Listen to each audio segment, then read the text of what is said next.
Chroniques Occitanes par Oksana Le Prince du Barry.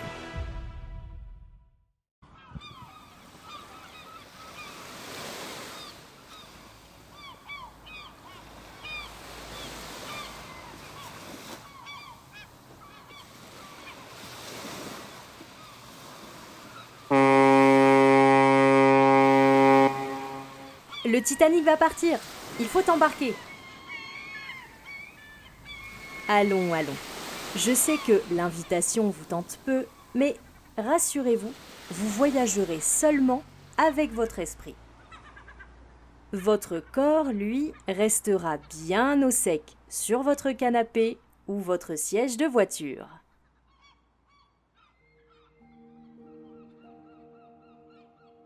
Allez, embarquez avec moi. J'ai des gens à vous présenter. Mais avant de les rencontrer, permettez-moi une mise en contexte. Nous sommes le 10 avril 1912 et il est 12h15. Le Titanic, paquebot de la White Star Line, part de Southampton en Angleterre. Son but ? Rejoindre New York, en un temps record si possible. À son bord, 2471 passagers. De riches et influentes personnalités en première classe. Et en seconde et troisième classe, des centaines d'émigrants qui veulent tenter le rêve américain. Mais n'oublions pas non plus les 885 membres d'équipage. D'ailleurs, tant que nous y sommes, je dois vous l'avouer, je ne pourrai pas payer la traversée pour tout le monde. En effet, pour une petite cabine de 3e classe, il aurait fallu payer l'équivalent de 820 € actuels par personne. Et pour la première classe, les sommes sont astronomiques. 53 000 € actuels, voire même 94 000 € pour être logé dans l'une des deux plus luxueuses suites du navire. Le Titanic n'est pas donné, comme vous pouvez le constater.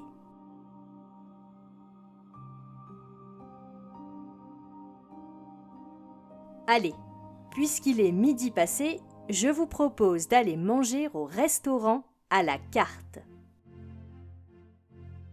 Là encore, si vous le voulez bien, nous diviserons la note. On pourrait comparer le restaurant à la carte au Ritz. C'est un restaurant de luxe qui se situe au pont B. Petite anecdote d'ailleurs, le restaurant n'appartient pas à la White Star Line, mais à Luigi Gatti, un Italien vivant en Angleterre. Cette particularité aura son importance après le naufrage, lors de l'identification des corps. Effectivement, puisque le restaurant n'est pas la propriété de la White Star Line, le personnel n'est pas répertorié parmi les passagers. Ils ne sont notés presque nulle part, à part quelques-uns. Mais revenons au restaurant. Il est ouvert de 8h à 23h sans interruption.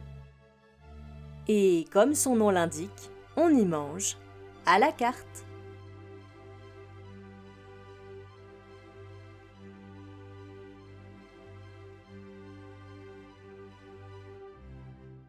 Je suis toutefois désolée de ne pas pouvoir vous annoncer un menu. Aucun rescapé du naufrage n'en a conservé. On ignore donc la composition exacte de la carte. Mais une survivante de première classe s'est souvenue du menu du 14 avril. Et il y avait, tenez-vous bien, du caviar, du homard, des œufs de vanneau, des cailles d'Égypte, des raisins de serre et des pêches fraîches. Plutôt pas mal, non? Et c'est justement dans ce restaurant que travaille le premier de nos deux héros du midi. Asseyez-vous, je vais chercher mon jeune ami Jean-Baptiste Pachera. Il est né le 7 mai 1892 à Morlas, en Béarn. Il a donc bientôt 20 ans. Jean-Baptiste vient d'une vieille famille béarnaise installée à Morlas depuis le milieu du XIXe siècle. Il a une sœur, Marie, restée au pays. Curieux du monde, il a quitté les Pyrénées et s'est installé à Southampton, au 3 Orchard Place, où il vit avant l'embarquement. Le Titanic est le premier navire où il travaille. Il a embarqué comme aide-cellier au restaurant à la carte où il travaille sous les ordres d'une brigade cosmopolite. Beaucoup d'Italiens et de Français, tous unis par la passion de la gastronomie. Jean-Baptiste rêve d'Amérique. Il veut y devenir cuisinier. Faire sa place comme tant d'autres jeunes gens.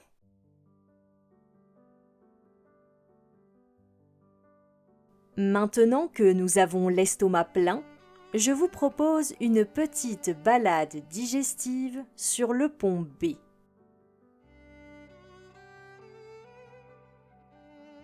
Ah, voilà Rose, qui est sur sa chaise longue.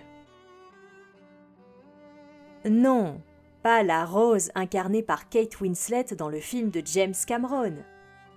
Rose Amélie Icard, originaire du Vaucluse. Rose est née à Murs, dans le quartier des Bellons, en 1872. Elle a grandi au milieu des oliviers et des lavandes. Ses parents, Augustine Guillain et Pierre Icard, sont paysans et éleveurs de chèvres. Mais très vite, la jeune fille s'est mise à rêver d'une autre vie. Elle a donc quitté son Vaucluse natal pour Paris. C'est là qu'elle a rencontré Martha Stone, une richissime veuve passionnée de voyage. Elle est devenue sa dame de compagnie. Ensemble, elles parcourent le monde. L'Égypte, Jérusalem, Londres. Rose découvre la vie mondaine, les dîners d'apparat et les toilettes somptueuses. Un jour, Martha a annoncé toute joyeuse « Rose, nous allons traverser l'Atlantique. J'ai réservé 2 billets pour le Titanic. » La nuit précédant l'embarquement, Rose a fait un cauchemar. Elle a rêvé de mort et de valises éventrées. Peut-être un pressentiment. Bon, maintenant que vous avez fait connaissance avec Jean-Baptiste et Rose, allons profiter de la traversée. Tant qu'il est encore temps. Pendant 4 jours à bord, tout n'est que luxe, musique et raffinement.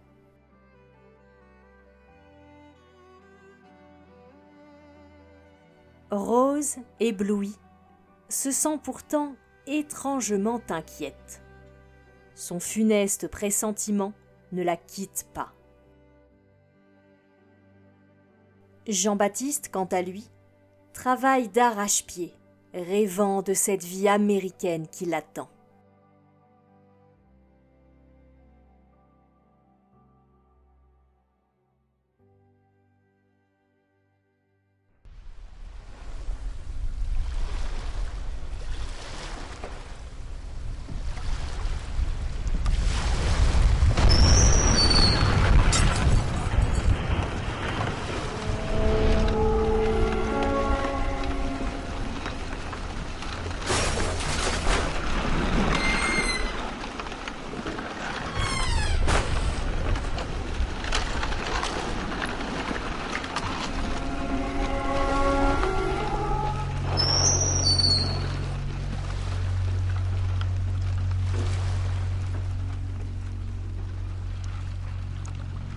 réveillez-vous. Vous avez entendu ? Ça y est, nous sommes le 14 avril. Il est 23h40. Le Titanic vient d'heurter l'iceberg qui le conduira à sa perte.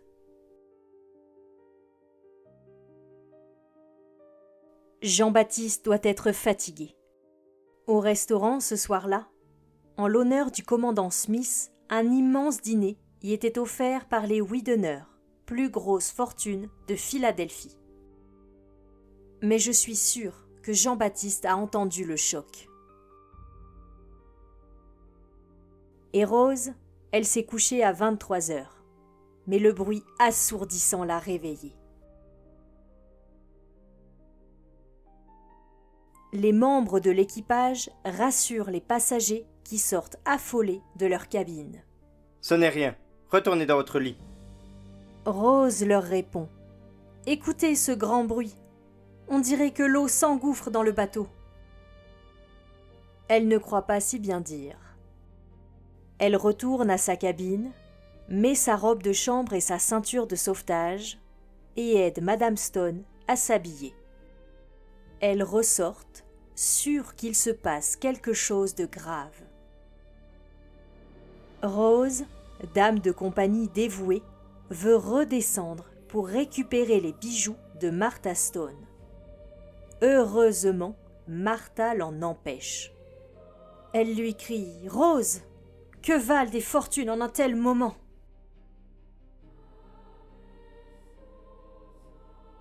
Le naufrage suit son terrible cours.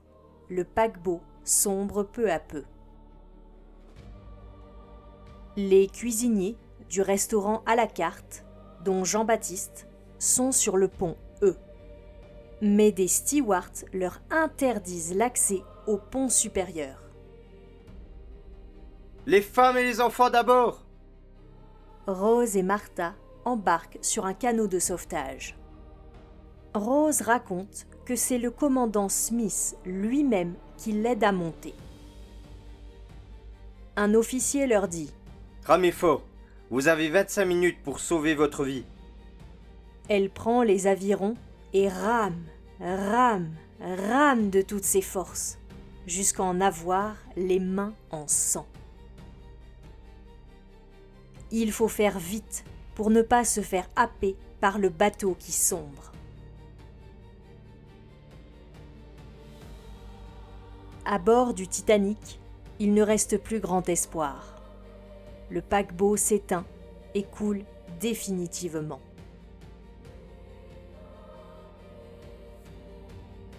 Jean-Baptiste, qui n'a pu monter ni sur les ponts supérieurs ni dans un canot, périt.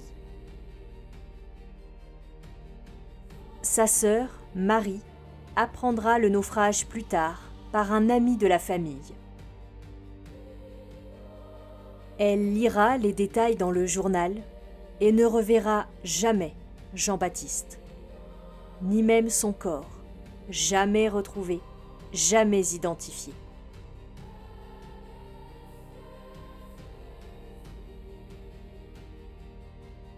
Le canot de sauvetage de Rose retourne sur les lieux où, quelques minutes avant, il y avait encore une forteresse flottante.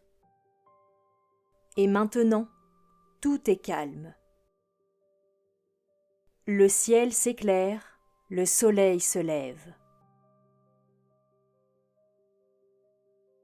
Les survivants, un peu plus de 700 personnes, transis de froid, sont recueillis par le paquebot Carpathia. 49 Français ont embarqué sur le Titanic, une vingtaine seulement a survécu. Rose est là, avec Martha Stone, en vie toutes les deux.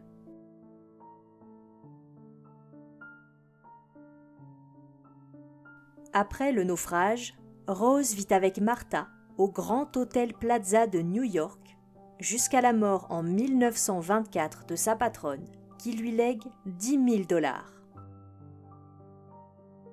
Elle s'installe à Grenoble en 1943.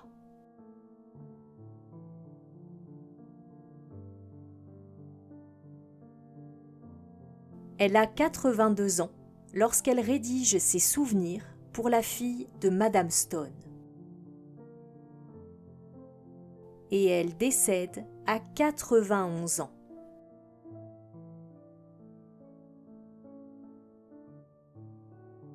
Nous voilà revenus sur la terre ferme. La traversée a été mouvementée, je vous l'accorde. Mais j'espère que ces deux destins presque croisés vous ont donné une vision un peu plus intime de ce naufrage.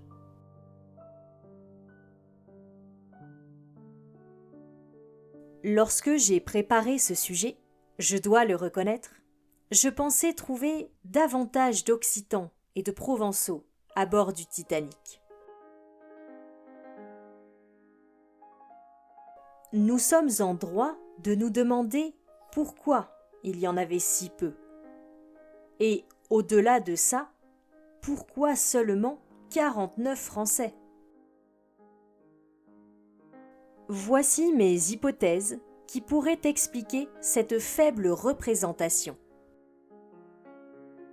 D'abord, le Titanic est avant tout un paquebot britannique. Le réseau commercial, la clientèle et la communication de la White Star Line étaient majoritairement tournés vers le monde anglo-saxon. À l'époque, les grands flux migratoires vers les États-Unis venaient massivement d'Irlande, du Royaume-Uni, de Scandinavie et d'Europe centrale. La France, et en particulier le Midi rural, contribue beaucoup moins à ces départs transatlantiques.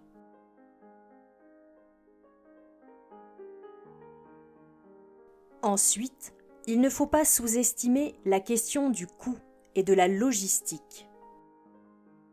Même une place en 3e classe nécessitait une somme importante pour de nombreux ruraux. Se rendre jusqu'à un port d'embarquement, comme Southampton ou Cherbourg, représentait un voyage long et onéreux pour un Provençal ou un Occitan. Et rappelez-vous, nous l'avons vu lors de la précédente chronique, à cette époque, le Midi est en pleine crise viticole. Ainsi, l'aventure apparaissait vite hors de portée pour bien des familles paysannes.